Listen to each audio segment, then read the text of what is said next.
کرنے والی ذات صرف اللہ کی ہے اور کرتے ہیں. اور پھر دوسری بات یہ ہے کہ ان کے کرنے کے جو ضابطے ہیں وہ ضابطے کائنات کے نقشے نہیں ہیں. اللہ کے کرنے کے ضابطے کائنات کے نقشے نہیں ہیں. اللہ کے کرنے کے ضابطے اس کے احکام ہیں. اللہ کے کرنے کے ضابطے اس کے احکام ہیں. کائنات ضابطہ نہیں ہے. کائنات ضابطہ نہیں ہے، احکام ضابطہ ہیں. کائنات ضابطہ نہیں ہے.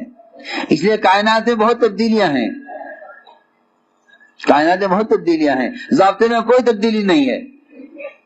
لا تبدیل لخلق اللہ ذالک الدین القیم، کہ اللہ کے ضابطے میں کوئی تبدیلی نہیں، یہ ہے اللہ کا دین. لیکن اکثر لوگ اس کو نہیں جانتے. اللہ کے ضابطے میں کوئی تبدیلی نہیں ہے، وہ یہ دین ہے. اور کائنات میں بہت تبدیلیاں ہیں. آپ دیکھیں گے زمینیں ہیں، غلہ نہیں ہے. دکانیں ہیں، آمدنی نہیں ہے. ہتھیار ہیں، حفاظت نہیں ہے. عورتیں ہیں، اولاد نہیں ہے. دوائیں ہیں، شفا نہیں. آپ سارا نظام اٹھا کے دیکھ لو.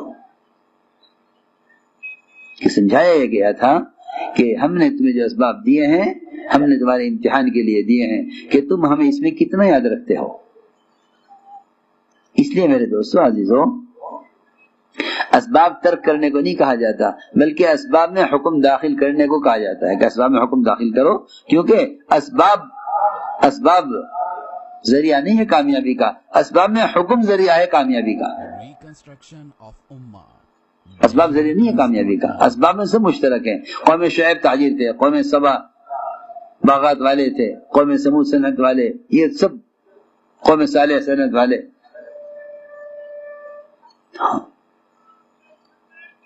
اگر تجارت ہی کامیابی کا راستہ ہے تو قوم شعیب بھی تاجر تھے، وہ ناکام ہو گئے. اللہ نے ہر حرف پیشے والوں کو پہلے ناکام کر کے دکھلا دیا، سب کو ناکام کر کے دکھلا دیا بعض کو بتانے کے لیے کہ یہ کامیابی کا راستہ نہیں ہے. ہم سمجھتے تھے اسباب میں کامیابی کا نظر آنا کامیابی کا دھوکہ ہے. کامیابی کا دھوکہ ہے، اس لیے کہ کامیابی اسباب کا حاصل ہونا اور حاجت کا پورا ہونا نہیں ہے، بلکہ کامیابی حکم کا پورا ہونا ہے. اسباب ہو یا نہ ہو، حاجت پوری ہو یا نہ ہو، حکم کا پورا ہونا کامیابی ہے. حکم کا پورا ہونا کامیابی ہے.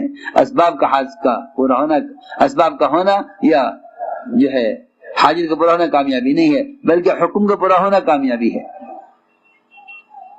اس لیے میرے دوستو عزیزو، اللہ کی اطاعت پر آنے کے لیے سب سے بنیادی چیز یہ ہے کہ جتنی بھی کائنات کی بکھری ہوئی شکلیں ہیں ان سب کا انکار کرو قدرت کے مقابلے میں.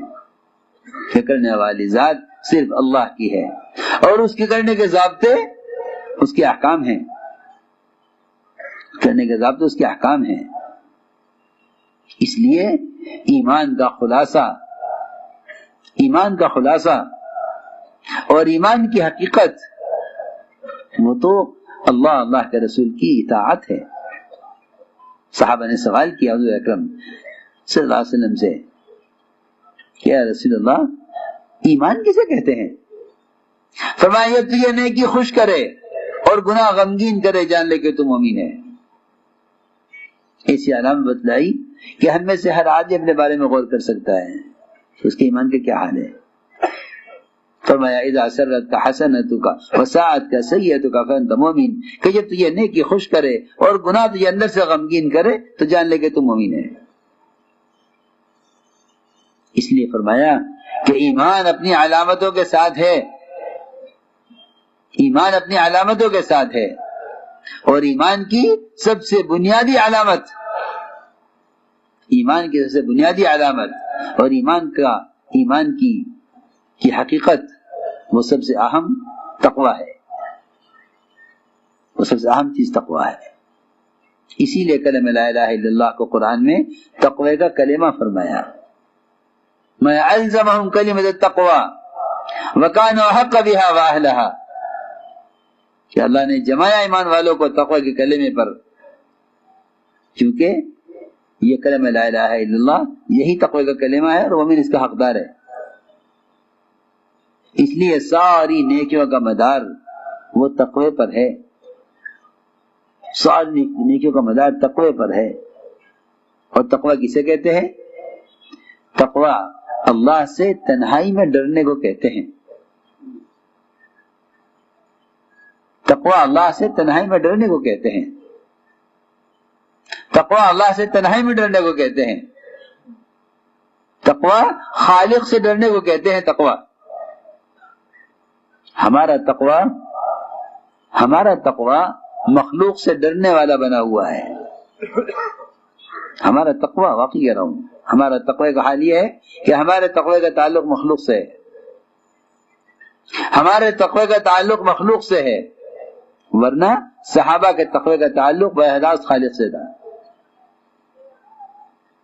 میں بتلاؤں گا، عرض کروں گا کہ کیا مطلب اس کا کہ ہمارا تقوی کا تعلق مخلوق سے ہے. چھپ کر گناہ کرتے ہیں، ڈر اس بات کا ہوتا ہے کہ کوئی دیکھ تو نہیں رہا. ابن عباس فرماتے ہیں رضی اللہ عنہما کہ اگر کوئی شخص چھپ کر کوئی گناہ کر رہا اور اچانک دروازہ کھل جائے یا پردہ ہل جائے اور یہ خیال ہے کسی نے دیکھا تو نہیں، فرماتے ہیں کسی کا خیال آنا اس گناہ سے بڑا گناہ ہے جو یہ کر رہا ہے. اس گناہ سے بڑا گناہ ہے جو یہ کر رہا ہے. کسی کا خیال کیوں آیا؟ کسی کا خیال کیوں آیا؟ تجھے گناہ کرنے میں اللہ یاد کیوں نہیں آئے؟ اللہ دیکھ رہے، اللہ دیکھ رہے، یہ اللہ کا دیکھنے کیوں نہیں یاد آیا؟ بلقیس نے جب یوسف علیہ جو ہے زلیخا نے جب یوسف علیہ السلام کے ساتھ ارادہ گناہ کا کیا تو اس نے اپنے بت پر کپڑا ڈال دیا. بت پر کپڑا ڈال، پوچھا یہ کیا کر رہی ہے؟ کہ مجھے شرم آ رہی ہے، میرا معبود دیکھ رہا ہے. اللہ، میرا معبود دیکھ رہا ہے، مجھے شرم آ رہی ہے، میرا معبود دیکھ رہا ہے. پتھر کا بنا ہوا بت، پتھر کا بنا ہوا بت جس کو اپنا معبود سمجھ لیا جائے، جس کو اپنا معبود سمجھ لیا جائے، پتھر کا بنا ہوا بت جس کو زلیخا نے اپنا معبود سمجھا. یہ گناہ کرنے میں جبکہ وہ حرام سے بچنے کی مکلف نہیں ہے، حرام حلال جائز ناجائز اس سب کا تعلق تو مسلمان سے ہے. جس نے اس کلمے کو قبول کیا ہے اس سے سارے احکام کا تعلق ہے. وہ شرما رہی ہے اپنے بت سے. مومن کتنا حقدار ہے کہ وہ اپنے رب سے شرمائے. مومن کتنا حقدار ہے کہ اپنے رب سے. اس لیے میں نے عرض کیا کہ اصل تقوی ہے جو تنہائی کے گناہوں سے بچائے گا. اصل تقوی ہے جو تنہائی کے گناہوں سے بچائے گا،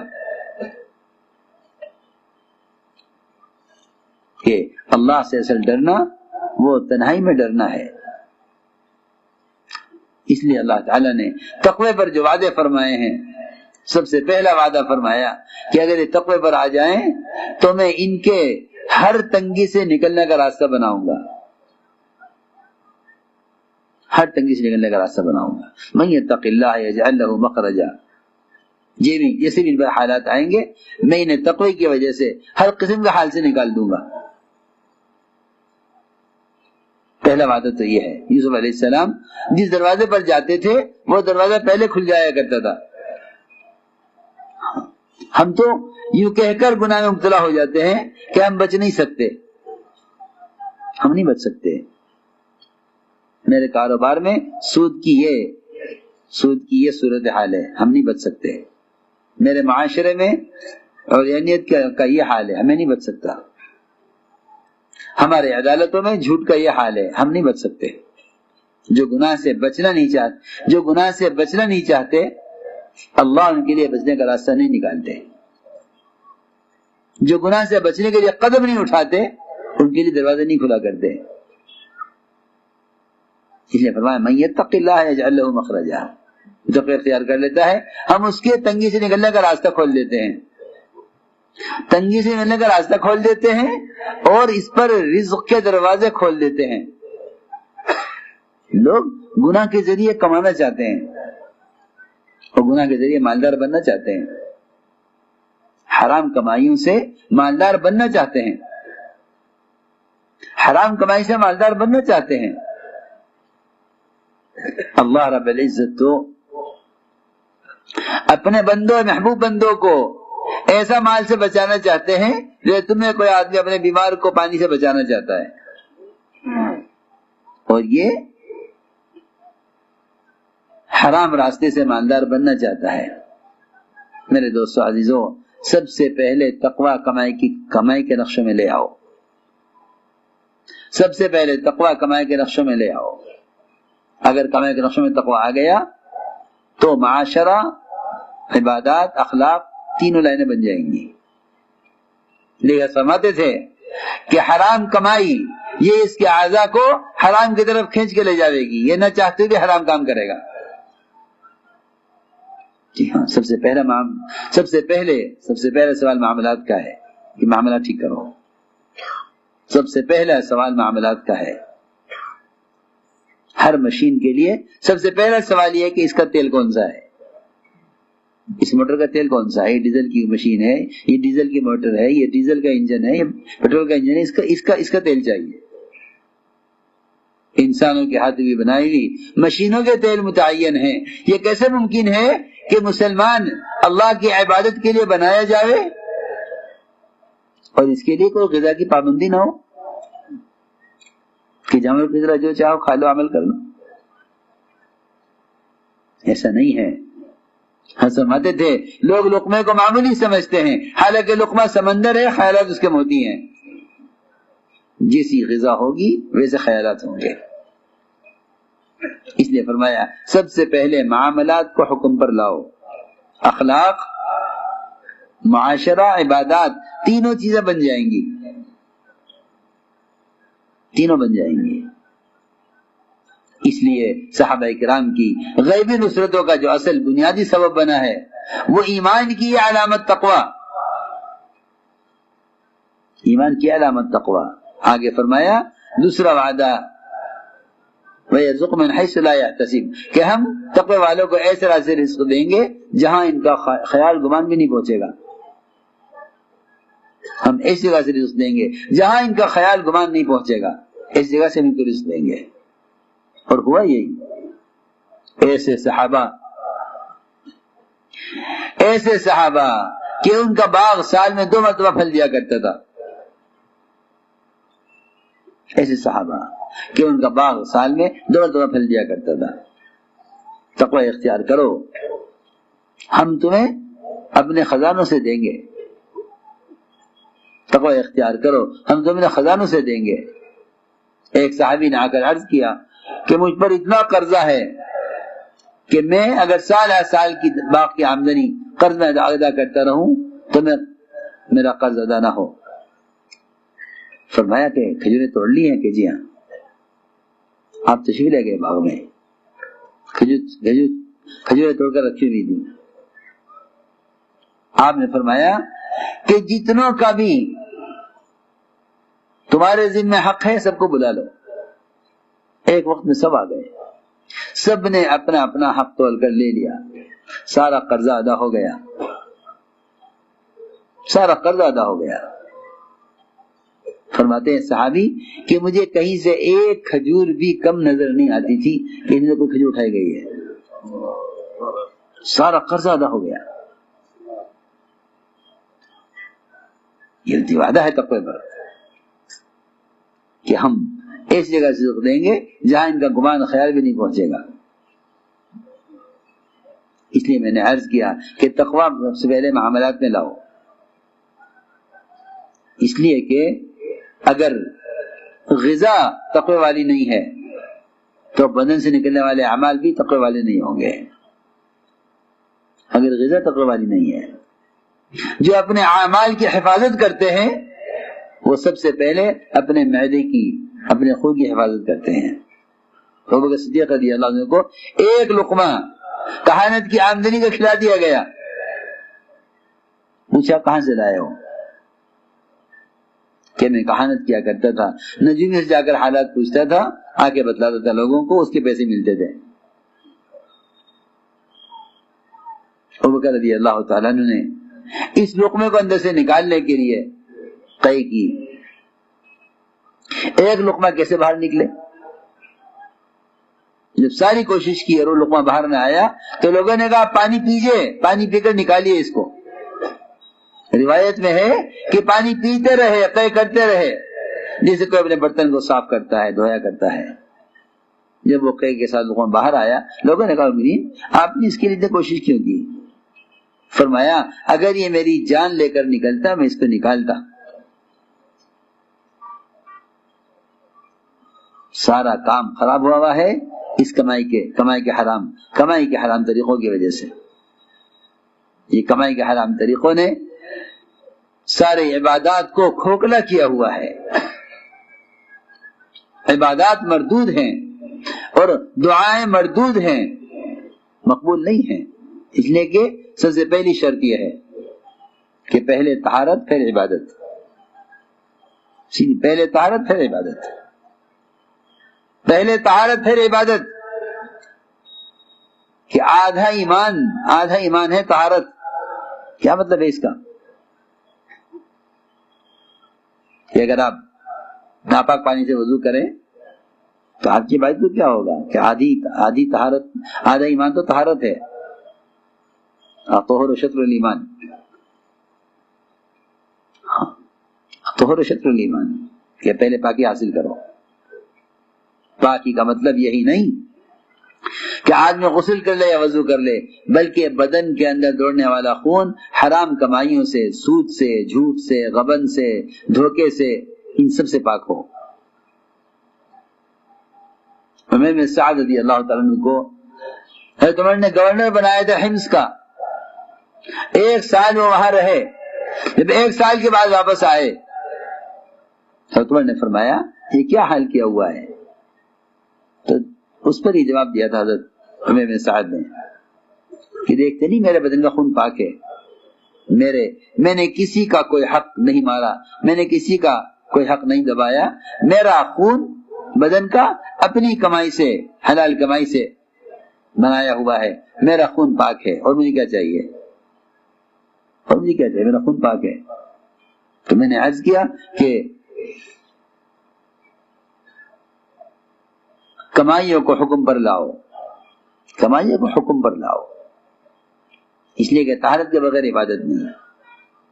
میرے دوستو، بزرگو، عزیزو، کمائی کی شکلوں میں حرام ایسا جز بن گیا ہے کمائی کی شکلوں کا کہ مسلمان یہ کہہ کر بے فکر ہے کہ میں کیا کروں، حالانکہ سودی کاروبار کرنے والا اللہ سے اعلان جنگ کر رہا ہے۔ ادھر کاروبار سود کا، ادھر دعا ہو رہی ہے۔ عجیب بات ہے، ادھر کاروبار سود کا ہے، ادھر دعا ہو رہی ہے۔ اگر آپ کی اپنے کسی پڑوسی سے لڑائی ہو جائے،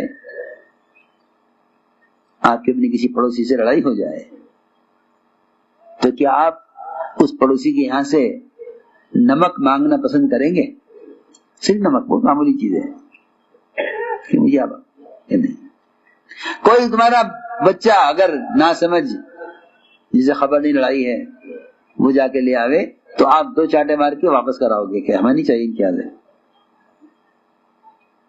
یا آپ اپنے دشمن سے جس سے آپ لڑائی کر رہے ہیں، اس سے آپ کسی خیر کی امید کر سکتے ہیں؟ نہیں کر سکتے۔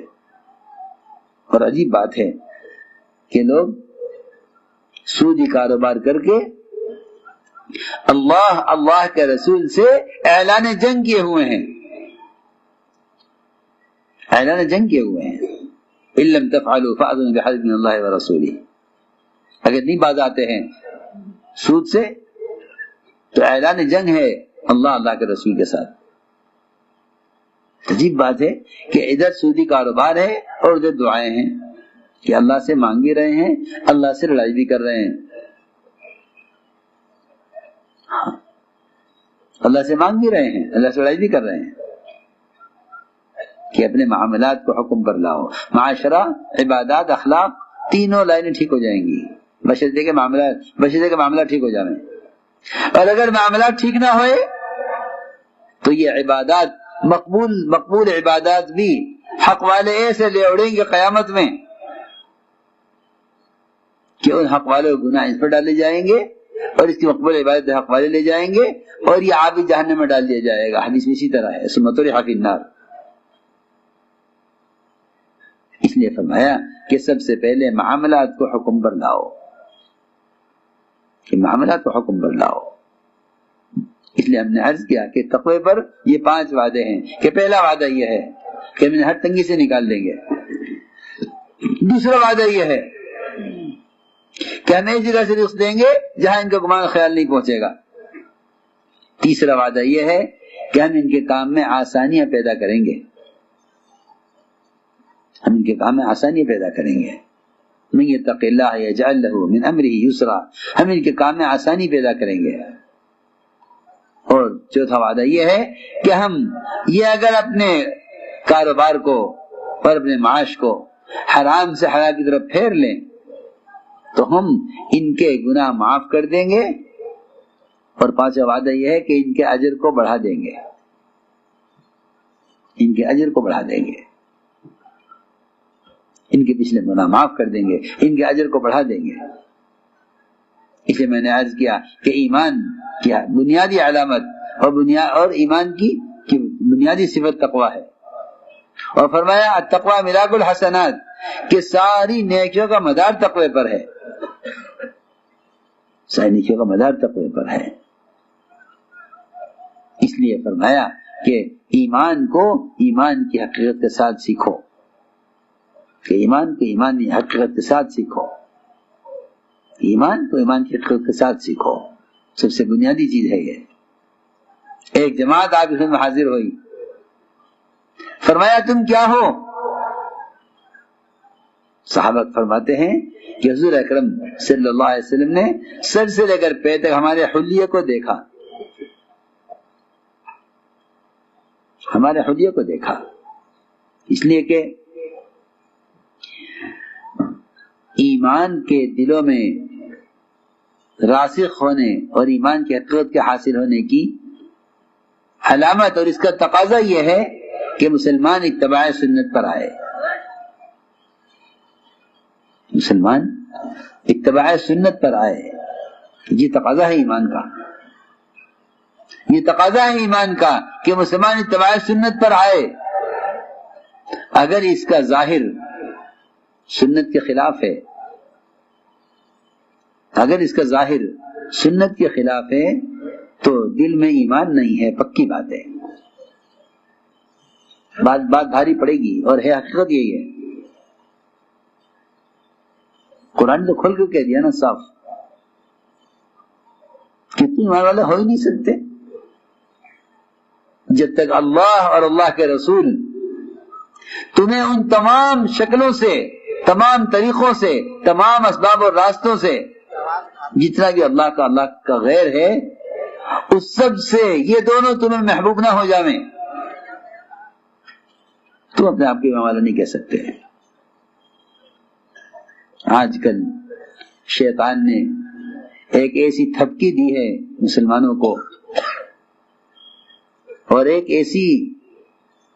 ایسے دھوکے میں ڈالا ہے یہ کہہ کر کہ میاں ایمان تو دل میں ہوتا ہے لہذا ظاہر کو مت دیکھو. ہاں یہ میں بہت عام بات کر رہا ہوں کہ ظاہر کو مت دیکھو، ایمان تو دل میں ہوتا ہے اور دل کا حال کوئی جانتا نہیں، لہذا ظاہر کو مت دیکھو،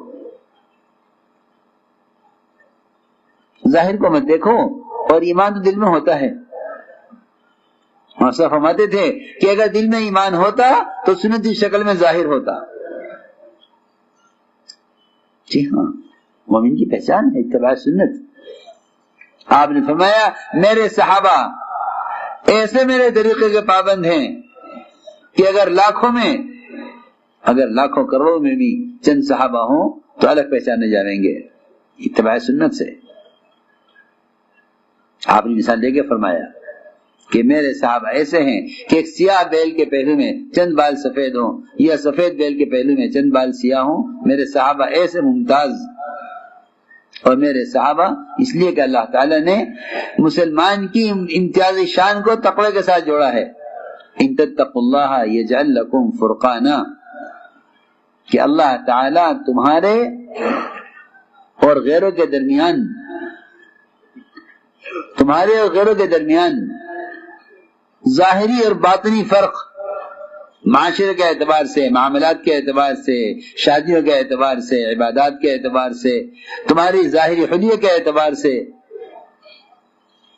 تمہیں دوسروں سے اس وقت تک اللہ تعالی الگ نہیں کریں گے جب تک تم میں تقوی نہ آ جائے.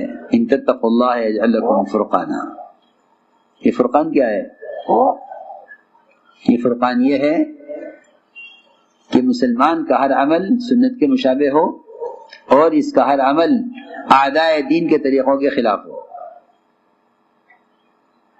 یہ ہے فرقان. یہ ہے فرقان. ان تتقوا اللہ یجعل لکم فرقانا. اگر تمہارے دل میں ایمان ہے تو تمہارے طریقے، تمہاری شادیاں، تمہارے معاملات، تمہارا حلیہ سیدھی بات ہے بالکل. ورنہ یہ شیطان کی بہت بڑی تسلی ہے، شیطان کی تسلی ایمان والوں کے لیے کہ ایمان تو دل میں ہوتا ہے، ظاہر کو مت دیکھو. ایسا نہیں ہے. مولانا فرماتے تھے کہ اگر گدھے پر بیٹھ کر کار کے مقابلے میں فخر زیادہ نہیں کرتا ہے تو دل میں ایمان نہیں ہے. حضرت کا ملفوظ ہے، کیونکہ کار سنت سواری نہیں ہے، گدھا مسنون سواری ہے. اب کار میں بیٹھنے میں عزت ہے، گدھے میں بیٹھنے میں ذلت محسوس کرے گا. حالانکہ گدھا مسنون سواری ہے، کار مسنون سواری نہیں ہے. اتباع سنت، اتباع سنت. ہم بہت سے مواقع پر سنت کو سوچ کر چھوڑ دیتے ہیں کہ یہاں سنت کا موقع نہیں ہے. مولانا الیاس صاحب نے مولانا صاحب سے فرمایا بہت بچپن میں فرمایا تھا کہ یوسف قطبیت کے درجے پر آنا چاہتے ہو؟ کہ جی کیسے؟ کہ لوگ سمجھیں کہ بہت ذکر اور بہت لمبے لمبے وظیفے کرنے پڑیں گے قطب بننے کے لیے. مولانا الیاس صاحب نے فرمایا کہ قطبیت کا سب سے آسان راستہ اور قطب بننے کا سب سے زیادہ یقینی راستہ اس ماحول میں سنت العمل کیا کرو جہاں سنت کے خلاف ماحول ہو.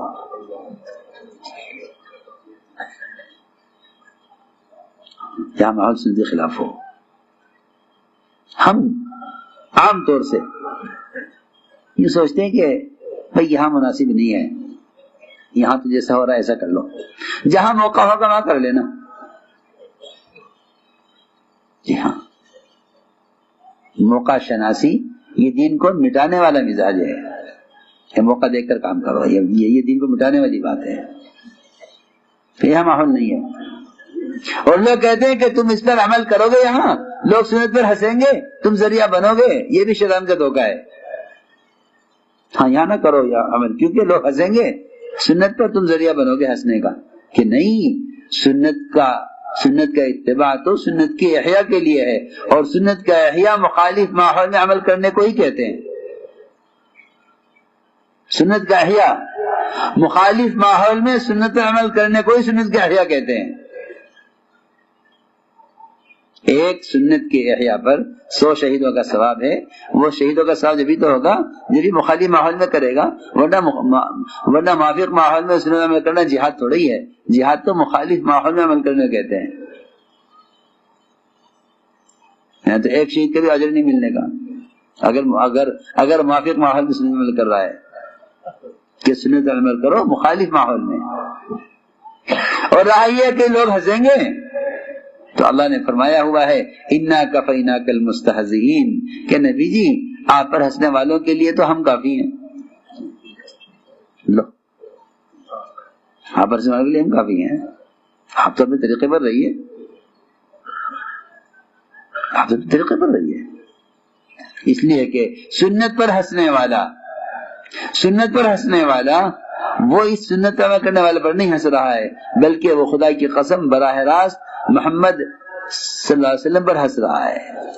بہت ڈرنے کی بات ہے, بہت ڈرنے کی بات ہے, یہ بہت ڈرنے کی بات ہے.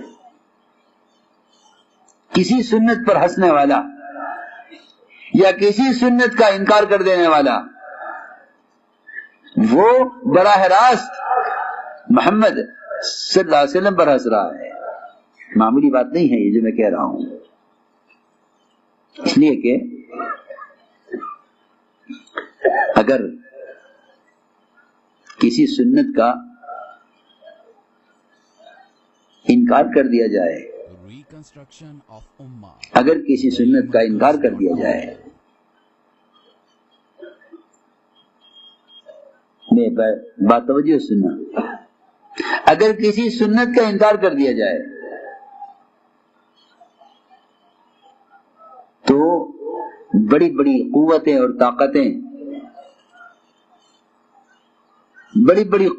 طاقتیں مسلمان کے اندر سے سلب کر دی جاتی ہیں, ختم کر دی جاتی ہیں.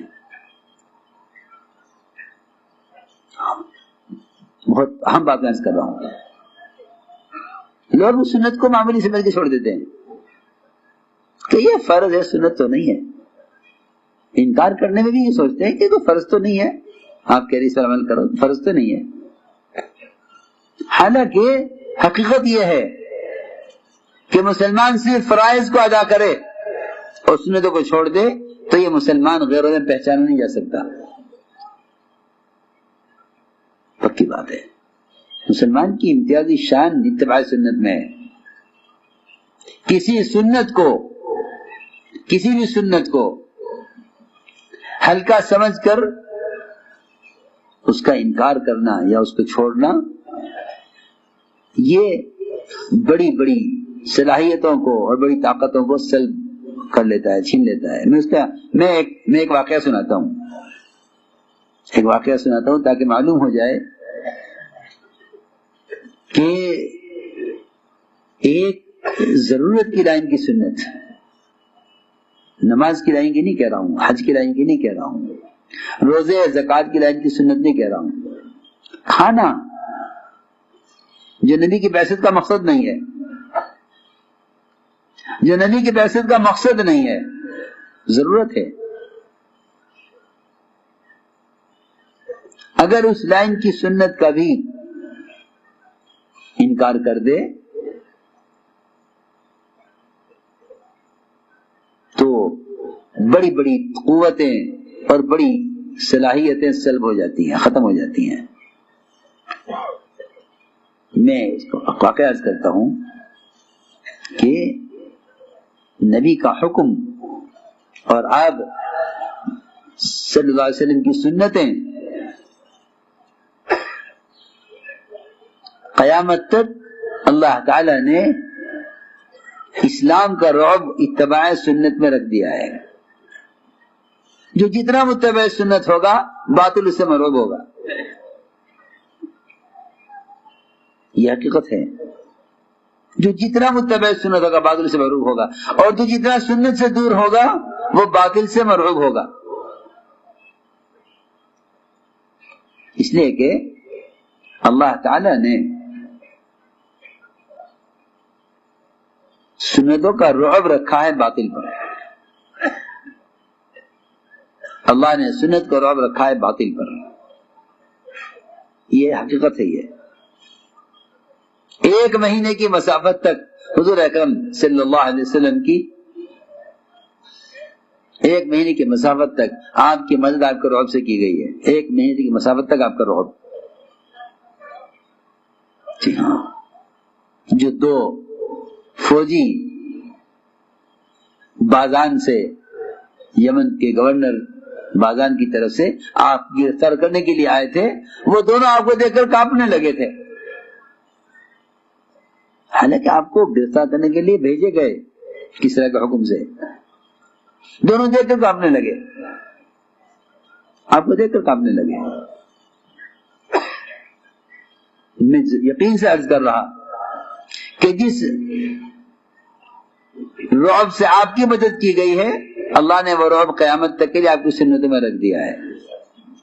جتنا زیادہ سے زیادہ سنتوں کا پابند ہوگا،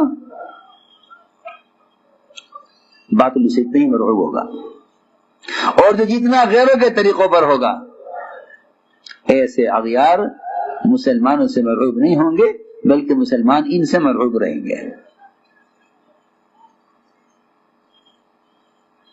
تو میں عرض کر رہا تھا کہ کسی بھی سنت کو ہلکا مت سمجھو، ورنہ بڑی بڑی صلاحیتیں ختم ہو جائیں گی۔ ایک صاحب کھانا کھا رہے تھے، حضور اکرم صلی اللہ علیہ وسلم نے دیکھا کہ وہ کھانا کھا رہا تھا بائیں ہاتھ سے، کھانا کھا رہا تھا بائیں ہاتھ سے۔ تو آپ نے فرمایا کہ بھائی کھانا دائیں ہاتھ سے کھاؤ، حالانکہ دائیں ہاتھ سے کھانا کھانا نہ فرض ہے نہ واجب ہے، بے شک سنت ہے۔ اس نے فوراً یہ جواب دیا، آپ کی بات کو کاٹنے کے لیے، اس لیے کہ عام طور سے لوگوں کا مزاج بن گیا ہے کہ اگر کسی کو کسی غلط بات سے روکا جاتا ہے تو وہ یہ سوچتا ہے مجھے اس نے کیوں ٹوکا، مجھے کیوں روکا۔ وہ